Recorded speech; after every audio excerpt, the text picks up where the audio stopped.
ಮಹಾಗಣಪತಿ ಕೃಷಿ ಕನ್ನಡ ಯೂಟ್ಯೂಬ್ ಚಾನಲ್ದಲ್ಲಿ ಎಲ್ಲ ರೈತ ಬಾಂಧವರಿಗೆ ಸ್ವಾಗತ ಸುಸ್ವಾಗತ.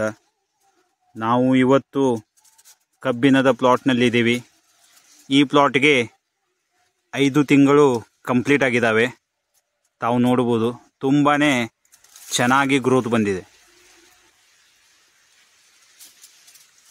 ಕಬ್ಬಿನ ಮರಿಗಳು ತುಂಬಾ ಚೆನ್ನಾಗಿ ಡೆವಲಪ್ ಆಗಿದ್ದಾವೆ. ಹಾಗೂ ಈ ಕಬ್ಬಿಗೆ ಮಣ್ಣನ್ನು ಏರಿಸಿದ್ದಾರೆ. ತಾವು ನೋಡಬಹುದು, ಮಣ್ಣು ಏರಿಸುವ ಪ್ರಾಕ್ಟೀಸು ತುಂಬ ಚೆನ್ನಾಗಿ ಆಗಿದೆ. ಪ್ರತಿಯೊಂದು ಮರಿಗೆ ಸರಾಸರಿ 4 ರಿಂದ 5 ಈ ತರಹ ಕಬ್ಬಿನ ಗಣಿಕೆಗಳು ಆಗಿದ್ದಾವೆ. ತಾವು ನೋಡಬಹುದು.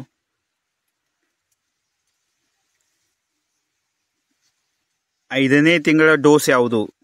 5ನೇ ತಿಂಗಳ ಡೋಸ್ ಬಗ್ಗೆ, 5ನೇ ತಿಂಗಳಲ್ಲಿ ಯೂಸ್ ಮಾಡುವ ಫರ್ಟಿಲೈಸರ್ ಡೋಸ್ ಬಗ್ಗೆ ನಾನು ನಿಮಗೆ ಇವತ್ತು ಅದರ ಬಗ್ಗೆ ನಿಮಗೆ ಮಾಹಿತಿಯನ್ನು ಇವತ್ತು ಕೊಡ್ತೀನಿ.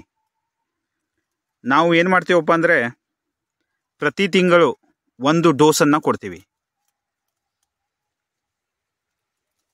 1ನೇ ತಿಂಗಳು 1ನೇ ಡೋಸು, 2ನೇ ತಿಂಗಳು 2ನೇ ಡೋಸು, 3ನೇ ತಿಂಗಳು 3ನೇ ಡೋಸು, 4ನೇ ತಿಂಗಳು ಮಣ್ಣು ಏರಿಸುವ ಪ್ರಾಕ್ಟೀಸ್ ಮಾಡುವಾಗ ನಾವು ಡೋಸನ್ನು ಕೊಡ್ತೀವಿ. ಅದು 4ನೇ ತಿಂಗಳ ಡೋಸು. ಆಮೇಲೆ ಮಣ್ಣು ಏರಿಸಿದಾದ್ಮೇಲೆ 1 ತಿಂಗಳು ಆದಮೇಲೆ, ಅಂದರೆ 5ನೇ ತಿಂಗಳಲ್ಲಿ 5ನೇ ಡೋಸನ್ನು ಕೊಡ್ತೀವಿ. ಈ ತರಹ ನಾವು ಸ್ಪ್ಲಿಟ್ ಆಗಿ ಪ್ರತಿ ತಿಂಗಳು ಕಬ್ಬಿಗೆ 1 ಡೋಸನ್ನು ಕೊಡ್ತೀವಿ.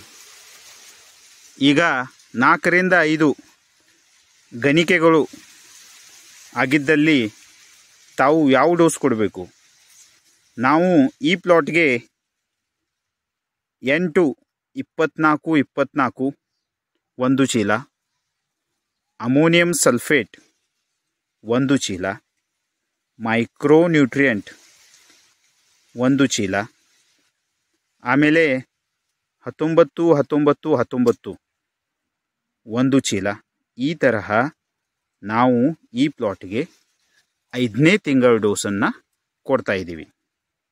ಇದರಿಂದ ಏನಾಗತ್ತಪ್ಪ ಅಂದರೆ, ಗಣಿಕೆಗಳ ಹೈಟ್ ಏನಿರುತ್ತಲ್ಲ, ಗಣಿಕೆಗಳು ಉದ್ದವಾಗಿ ಬೀಳ್ತವೆ.